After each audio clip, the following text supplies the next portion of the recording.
Heyo everybody, and welcome back to another patch notes video. Today it's, what, the 15th?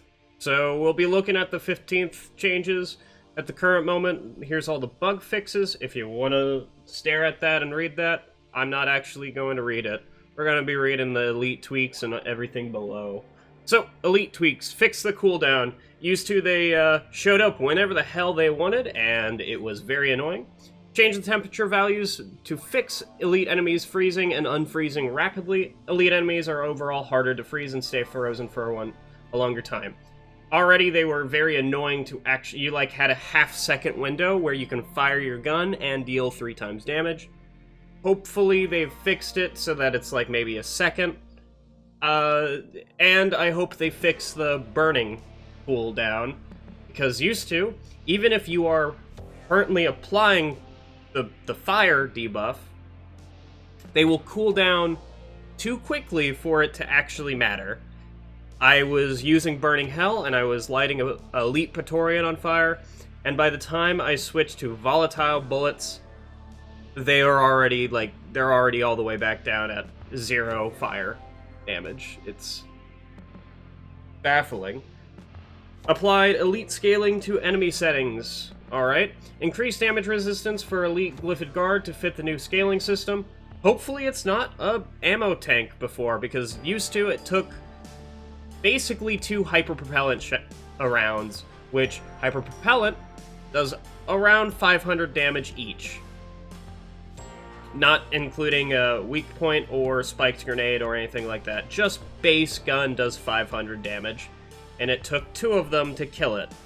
So it has 1,000. It's a Praetorian. It's another Praetorian. Change the scaling system used for elites to avoid unbalanced damage resistance across all difficulties. All right.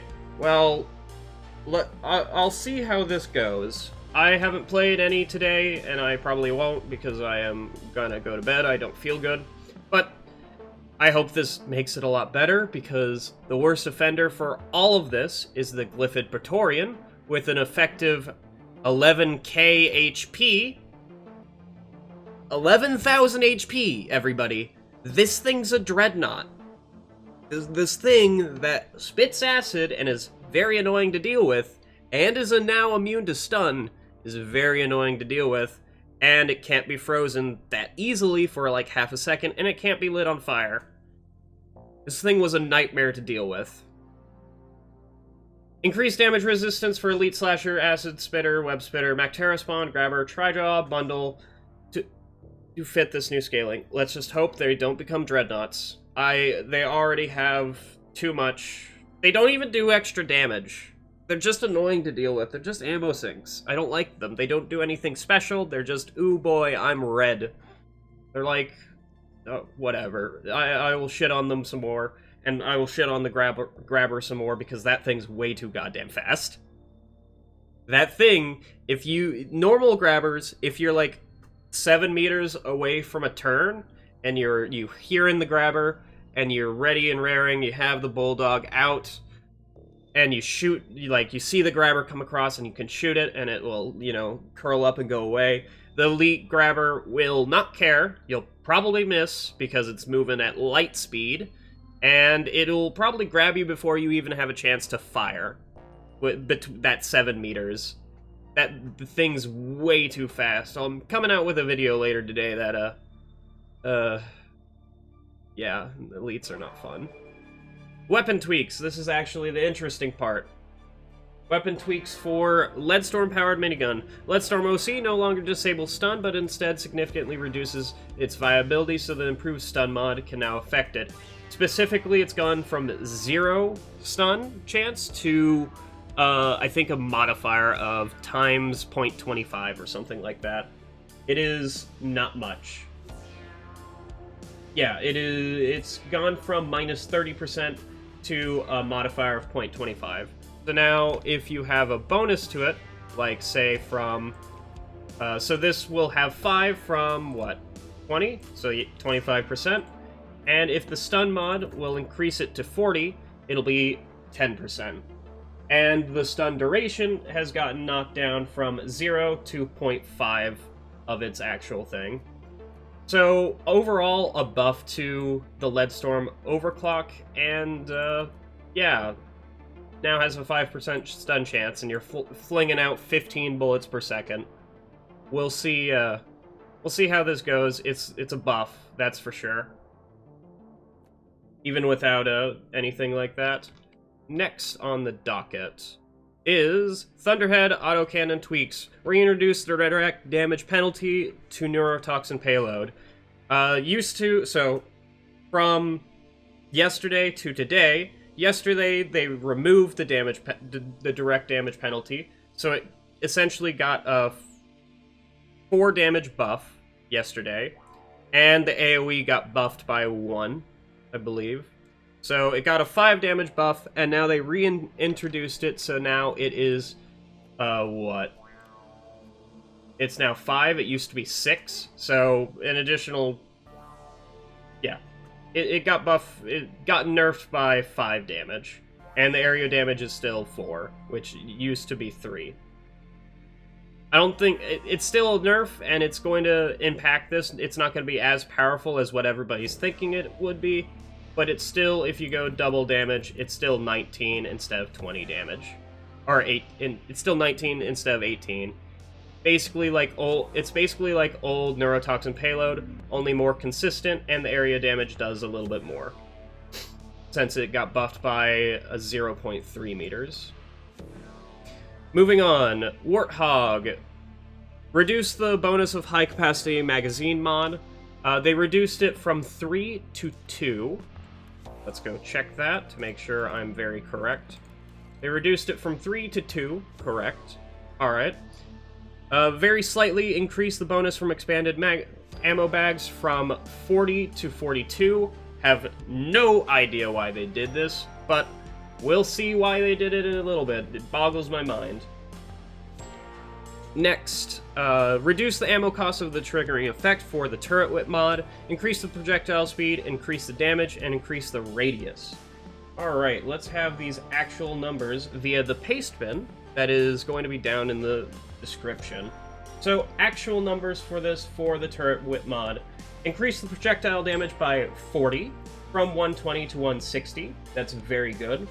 Increase the projectile velocity by 25 meters per second, from 50 meters to 75 meters per second. It was already fast, and now it's even faster, so it's not going to miss in those very few times that it would. Radius has gone up by 1.5, or not 1.5, 0.5 meters, from 1.5 to 2 meters. It's going to be nicer, it's going to be more consistent now. The max damage radius is still 1.5 meters, or the max damage radius is 1.5 meters, and the minimum damage amount is 50%. So on the edge case, if you hit a grunt on at 2 meters, it'll be dealing a nice 80 damage to him. So quite a significant chunk for basic grunts and slashers. Ammo cost has gone down from 10 to 5. That's nice. This turret whip mod is now a nicer... I don't think anybody cared about the ammo cost, because 10 out of 500 or some odd ammo is definitely not. It's still not enough to take Hawkeye, but it's nice now. It's definitely nice. Very slightly reduced the ammo bonus of the mini shells OC. Used to be it was 90 ammo, and now it is 78, a 12 ammo difference. Is this going to matter that much? Probably not. In all honesty, probably not. I'm still going to be using it. Yes, magnetic pellet alignment is still going to be better now, because it's more consistent, and now can one-shot a lot of... it's more consistent, is the reason it's better.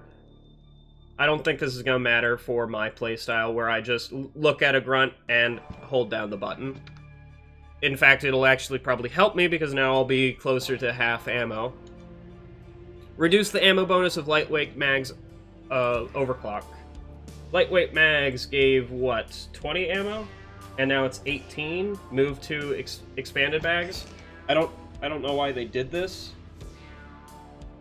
Who knows? It's confusing why they nerfed lightweight mags if you're I don't know. It's still the overall same if you take expanded ammo bags with lightweight mags. This is basically just the mediator between cycle overload and mini shells and magnetic pellet alignment. It's basically just base Warthog, only better because it's clean. It's whatever. And along with this, they also came out with something else. Let me go find it. Let me go see if I can't find it. They came out with something for modders and all that. The modding system has gotten changed. I'm gonna go look at that. Thank you everyone who's played, who cares. We've made the following changes to how playing with mod is going in your game. The requirement to have a separate save game for playing modded missions will be removed. So at the current moment, you need to go into your options, go into the save menu, and you need to convert this into a modded save to actually play modded. The progress between these two do not carry over, and people were kind of griping about that. I don't care. I'm already a high enough level. I don't need more of them. There will be a save game profile available to you. You can manually make a separate save just for your modded progress if you want to, but it won't be a requirement. Okay. It's not that bad. I don't care. They're adding in an option to opt out of modded games. I'm probably not going to be playing modded that often. We'll see. The goal for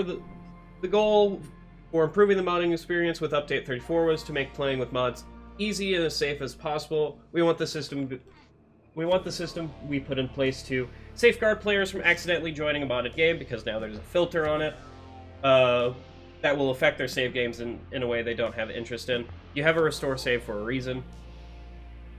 Places few restrictions on modders as possible while adhering to the point above, like removing the need to use a specific modded save to install and use mods. If you're using mods, you have made a conscious choice to do so. And then they put in place filters that let you actively search or hide modded servers. It's good. I like all of this. Make modding the game easier, not harder. You're still going to have to go out and get save games, but there is, of course, a Discord for very easy mod searching, and it is lovely. I'll put the link in the description below, or the link to join the Discord in the description below. In any case, that is it for the modding system changes. And that is it for day 415. A week till the actual update comes out. And oh boy, is it going to be some good shit. You all have a wonderful night.